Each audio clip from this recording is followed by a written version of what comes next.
So I have a nugget that I'm going to share about, like a scenario that I told you about earlier today. But then what is something, like, let's talk about your YouTube. And you've told me several times, make sure I stay on, make sure I post out there. What are some tips you have about getting your audience out there, getting your content out there? Kind of going back to, okay, I'm glad you brought me back to that. So what I was saying today is like, I'll have these ideas, and then when it's time for me to record, I'm like, okay, I don't know what I want to say.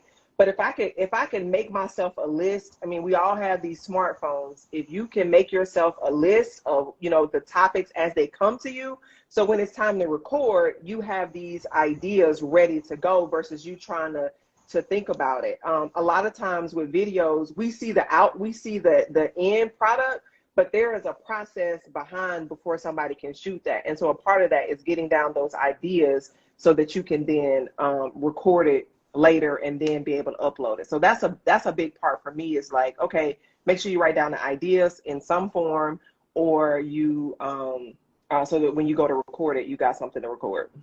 Do you find that certain content is more catchy than other things? Of course. So how do you feel about that when you're out here putting real content and you got, ooh, ice cream, slurp, slurp, oh, what is this dumb stuff? What is this stuff? I'm trying not to cuss, because y'all know I have a potty mouth. Me too. I'm worse than Jessica. But anyway, the thing is with that is, and that goes back to what I was saying about your personality, because you are naturally okay with talking and having your personality. If you know me, then you know I have personality. But if you see me on Instagram or somewhere like that, you be like, I don't know about her. Whereas with you, your personality naturally shines. So you can put in a mixture of that with your real content. So you can be yourself and share stories along with, hey, this is my business and this is how I do this is how I help people, which, people may come in off of you dancing on the treadmill, and then they go, oh, 10,000 likes. 10,000 likes for me shaking my ass on the treadmill, but I can't get nobody but like 3 likes to like some real content. I mean, you got to spoon feed them some sugar to get them in, and then, Oh, I got the sugar, boo. I got the sugar. See, this is what I'm talking about. This right here. That will reel them in. Now, and somebody like me, once I see you, I'm like, oh, let me go check out your other information. Let me see if this is what you're about. And then, oh, you got, you do have some valuable information over there. So it's really a mixture of it, because it's the one thing that I learned with my lifestyle brand for tall women is when I first started, it was very corporate. I didn't want anybody to see me. I didn't have any personality in it. And then I had to realize that people are going to connect with me. And so people are going to connect with you, and they have to see you in it, and, that, so that they can resonate to want to do business with you. Got it. And the thing is, for me, I've done so many things in my career. So my resume reads something interesting. I mean, it's mostly finance related.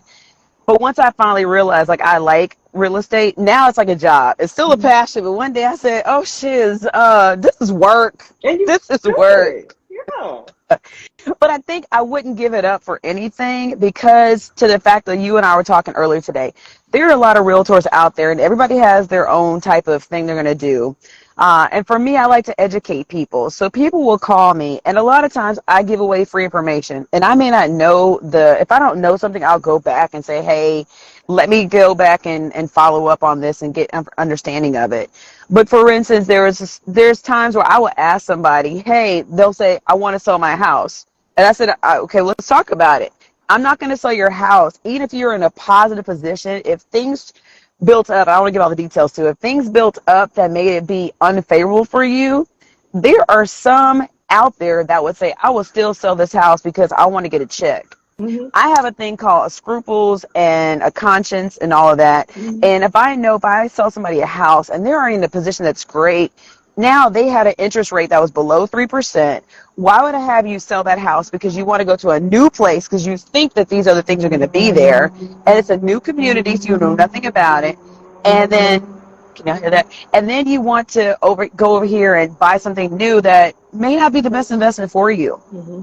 And so I walked through the transaction with the person of what they experienced, and I wasn't trying to make them feel bad. I said, well, how did you feel about that? and they said I felt duped because they spent more money to get a lower interest rate on a place that did a refinance. And when that person read it to me, I said, "Oh man!" Like my heart sank for them because they didn't have any guidance on it. Mm-hmm, mm-hmm. So I'm not a financial planner, but I've had my 7 and 63 in the day. I love financial planning. I've been broke as all get out before, and so it's nice to be able to share that information with other people, Mm-hmm. so that you can help them not make the same mistakes over and over again. For sure, for sure. Well, that's the benefit, because that's one of the things I was saying. So I owned 30 plus homes in Dallas back in 2007, 2009, and what obviously the self reflection, or the reflection that I had after that was, well, what I took away from that is make sure you understand how people make their money, and however they make their money, that's typically the way they're going to steer you. And so I had to realize that when that agent is gone, when that loan officer is gone, whenever that investor I bought the property from, when they're gone, I've still got to deal with, what's going on, no matter what they told me. And so a lot of people are not like you. Like they're just gonna do it for a check, knowing that they're even knowing, and sometimes not having done the full research to know that they're guiding that person in the wrong direction that can impact them financially later. And that is one of the great things about you, and working with people, and making sure that you do your due diligence on a property before you just accept it for a check.